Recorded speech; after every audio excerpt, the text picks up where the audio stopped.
Allez, là bien, bonjour tout le monde, j'espère que vous allez bien. Aujourd'hui, petite vidéo, on va dire, de quelqu'un qui m'a posé la question, de très bonne question. Alors, pourquoi si le premier lavage, la hasse javelisant non gèle le gros bidon, si au premier lavage ça a retiré les germes, pourquoi refaire un lavage suivant? Alors, c'est une très bonne question au niveau de tout ce qui est germes, taches, etc.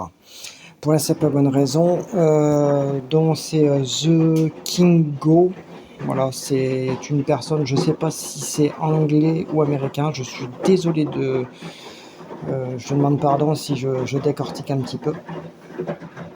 Voilà, alors du coup, pourquoi quand je mets la javel au premier lavage qui est un rapide, qui est nettoyé, détaché, pourquoi je le remets en lavage normal?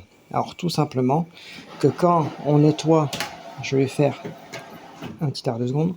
Quand tu fais en fait un lavage rapide ou un mix qui dure 45 minutes, c'est pas parce que tu vas mettre un blanchissant dedans que ça va tuer toutes les germes, ça va en tuer qu'à peu près 80, 70-80%, mais le restant sera tué avec la température initiale. Attention, c'est pas parce que tu fais un lavage comme là, c'est à froid, puisque c'est un rapide, le mien me le fait à froid, c'est pas parce que tu fais un rapide que forcément ça va tuer toutes les germes avec la javel.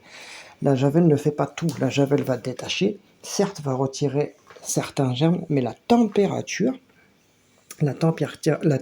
qui est là va pouvoir tuer le restant. Un lavage à froid, déjà d'une, si tu utilises de la liquide, ne va pas se dissoudre complètement puisqu'il va coller dans le bac. Voilà, ça c'est sûr et certain, puisque toutes les machines, que ce soit la mienne ou quoi que ce soit, si tu mets pas d'eau chaude ou si tu mets pas la lessive directement sur ton linge, ça va coller dans le bac. Surtout que comme une machine prend de l'eau froide au lavage, ça dépend pour les machines américaines à agitation, auquel là par contre ça va mettre de l'eau chaude et là ça va vraiment se dissoudre complètement, selon bien évidemment comment on fait sa lessive. Bref, mais il faut toujours savoir que un javelisant, que ce soit la Haas, que ce soit cette assis liquide ou en gel, va blanchir, détacher, aseptiser, etc. Mais ne retirera pas toutes les germes. La lessive en fera partie aussi, mais ce qui fait les 30% supplémentaires pour avoir un linge correct et propre, c'est les températures. Et toujours faire comme je fais, un rapide avant de faire un normal. Quand vous faites un rapide, ne pas mettre de javel, le mettre au lavage principal et au dernier moment. Je vais vous expliquer pourquoi, puisque Clo-Clo m'a dit que c'était la première fois que je le disais. C'est vrai qu'il y avait tellement de choses de fait que je ne peux pas non plus tout dire. L'assouplissant, l'alénor, si vous le faites en fait un coton 90 degrés, ça fait que quand vous allez laver, ça va monter en température, mais la chaleur monte, le froid descend. Alors la chaleur du tambour va faire quoi? Va monter ici. Il faut bien casser quelque part, soit par ici, soit par une extraction derrière pour soit les chargements dessus, ou pour certains modèles dont toute la chaleur va remonter et va chauffer l'assouplissant. Voilà, va chauffer l'assouplissant. C'est pour ça qu'en fait une soupline, quand elle est chaude, quand vous mettez de l'eau chaude, elle perd de ses valeurs en assouplissant. Il faut bien le savoir. C'est pour ça que moi je le mets toujours au dernier moment. Voilà, j'ai mon robot qui vient. Il va arriver. Il va refaire demi-tour.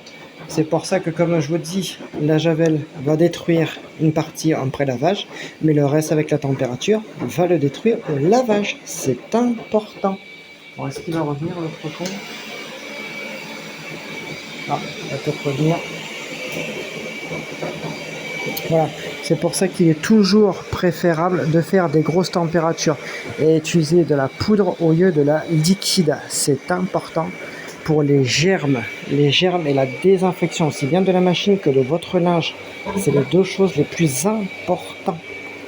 Là, comme là je viens de faire de la couleur, là j'ai fait toujours un pré-lavage de rinçage et un lavage par la suite. Bon, je mets pas de javel puisque là c'est de la couleur, mais pour ça je mets toujours soit un peu de javel ou un blanchissant le style percarbonate, mais ne jamais faire qu'un lavage normal, successif, parce que ça va encrasser, faire de la moisissure, etc. etc. Pourquoi j'ai toujours une machine impeccable au niveau des joints et au niveau du linge? Parce que j'ai toujours fait ça depuis des années et mon linge s'en porte que mieux, aussi bien pour votre machine que pour votre linge et pour tout, même pour un lave-vaisselle. Voilà, même pour un lave-vaisselle. Toujours avoir un pré-lavage avec un rinçage pour retirer le plus gros de la saleté, c'est hyper important. C'est pour ça que je voulais faire ce petit point positif pour... bon, qu'est-ce qu'il me fait celui-là? Il vient pas. Allez, va te faire foutre. C'est pour ça que je voulais faire ce petit point important. Et c'est pour ça que moi, la mienne, elle fait que 2 rinçages. 2 à 3 rinçages selon les programmes. C'est pour ça que moi, je refais toujours 3 rinçages supplémentaires pour avoir un linge très bien rincé, puisqu'un linge qui n'est pas rincé correctement, c'est un linge qui contient encore de la lessive. Un linge qui contient encore de la lessive, qui va avoir de mauvaises odeurs et tout ça.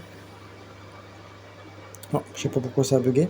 Voilà, comme je disais, un linge qui est mal rincé, c'est un linge qui va encore avoir de la lessive dessus.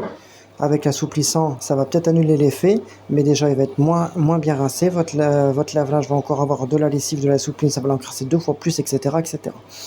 C'est pour ça que moi je vous le dis, parce que bon, moi j'ai quand même de l'expérience derrière, depuis pas mal d'années, que j'ai fait pas mal de tests, j'ai vu pas mal de choses comme vous pouvez le voir, et que je vous l'ai fait quand même constater. Les réparations de machines, les restaurations, quand vous voyez la phare que j'ai fait dernièrement, pas celle-ci, l'autre, que j'ai retiré la balle, et bien, vous regardez, vous avez vu quand je l'ai fait tourner à vide? Voilà, c'est parce que c'est une personne qui le faisait des lavages normaux. Bien évidemment, soit c'était du 40 ou du 60, elle faisait jamais de grosse température. Mais avec mes préconisations que je lui ai données, maintenant elle le fait, et sa machine ne s'en porte que mieux. C'est pour ça, faites vos préconisations, c'est important. Tous les conseils que je vous les donne, c'est déjà d'une avec plaisir, et en même temps, c'est pour éviter déjà d'avoir vous-même des problèmes. Puisque ça, c'est pas 50 € un lave-linge, c'est minimum 300 €. 300-400, ça peut aller jusqu'à 1200, 1300, etc. Selon les modèles, bien évidemment. C'est pour ça, faites toujours un pré-lavage en rapide. Faites toujours un rapide avant de faire un normal, que ce soit en mix, en coton, en synthétique ou quoi que ce soit, n'importe. Mais toujours pré-lavage sans soupline. Et si c'est une grosse température, vous mettez la soupline au dernier moment. Comme là, j'ai fait un 90. Ben, je l'ai mis au dernier moment, comme là je vais la mettre, puisque là c'est le deuxième rinçage. Là, une fois qu'elle fait l'autre rinçage, ben, je vais le mettre au dernier moment, puisque la chaleur va détruire les molécules qui vont assouplir le linge correctement. C'est pour ça, quand c'est du 40 ou du 60, vous pouvez le mettre au premier moment lors de votre lessive, mais si c'est une grosse température, au dernier moment. Attention. Voilà. Si jamais vous n'avez pas compris, ben écoutez, envoyez-moi un petit message, je vous le ferai avec plaisir. Allez, à très bientôt. Et là, je refais une autre vidéo pour vous montrer si vous avez des problèmes, comment résoudre les problèmes de port, de pompe ou quoi que ce soit. À de suite.